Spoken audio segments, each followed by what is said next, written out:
Imagine a nation isolated, underestimated, and technologically primitive, suddenly emerging as a nuclear superpower. That's exactly what China did in 1964. Out of nowhere, they detonated an atomic bomb, shocking the world and changing the course of global power forever. This isn't just a story about nuclear weapons. It's a story of ambition, betrayal, intelligence, and sheer willpower.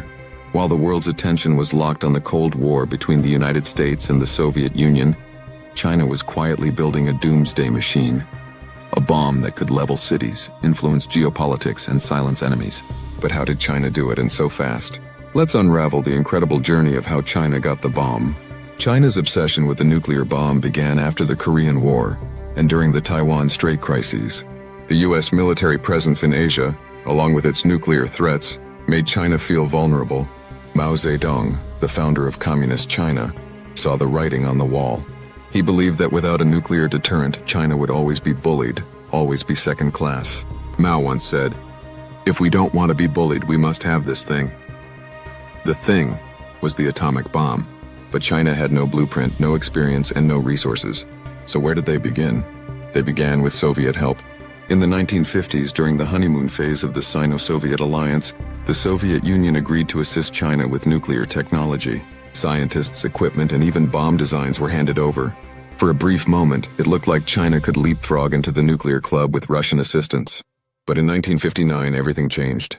The Sino-Soviet split destroyed this partnership. Khrushchev saw Mao as unstable, dangerous, and arrogant. He feared that a nuclear-armed China would be a threat not just to the West, but to the Soviets themselves. And so, in June 1959, the Soviet Union abruptly withdrew all assistance. The facilities were dismantled. Blueprints were taken back. Scientists were recalled. China was left alone. But instead of giving up, China launched Project 596, a top-secret nuclear weapons program named after the month and year of the Soviet pullout. This was not just a scientific mission. It became a national priority, a mission so important that failure was not an option. At the center of this operation was a quiet genius named Deng Jiaxian, often called the father of China's nuclear program. Alongside him were Yu Min, the theoretical physicist who would later design the hydrogen bomb, and Qian Xuesen, China's answer to Oppenheimer. They set up labs in secrecy. They built uranium processing centers in hidden deserts. They moved thousands of people into underground cities.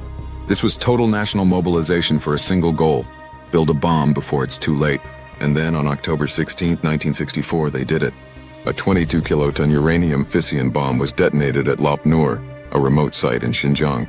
The world was stunned. The CIA had no clue how far along China was. China, once considered a backward nation, was now the fifth nuclear power on Earth. And they didn't stop there. Most countries take years to move from an atomic bomb to a hydrogen bomb. The US took 7 years. The Soviet Union took 4. China did it in just 32 months.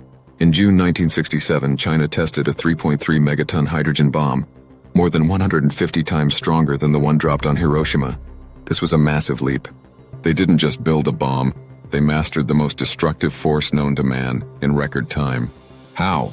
Because China built everything in parallel. Fission teams worked alongside fusion teams. Every scientific breakthrough was weaponized. There were no delays, no budget constraints, no second guessing. It was all or nothing. Behind this miracle were names the world wouldn't know for decades. Deng Jiaxian, he directed the entire nuclear program and later conducted 32 nuclear tests. Yu Min, a recluse and a genius, he unlocked the secrets of thermonuclear fusion. His contributions were so secret that his name wasn't revealed until the 1980s. Qian Xuesen, a former Caltech scholar deported by the US during McCarthyism. He returned to China and built its missile delivery system. Without him, China would have had no way to launch their bombs. These men lived in the shadows, but their legacy shook the world. The bomb gave China more than just power. It gave them diplomatic leverage.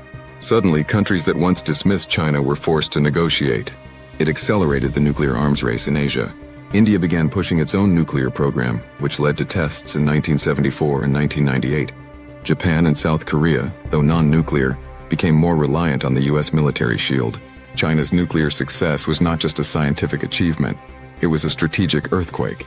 China wasn't satisfied with just one achievement. Their campaign was known as 2 bombs, 1 satellite.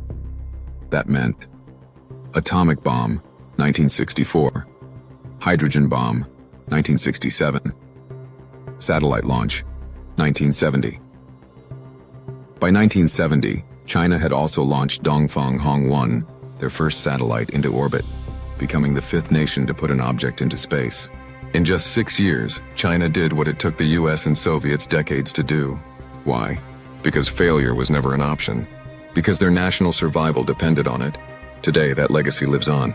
China now has over 400+ nuclear warheads, ICBMs like the DF-41, capable of reaching anywhere in the world, hypersonic glide vehicles that can outmaneuver current defenses, submarine-based nuclear systems that ensure second strike capability.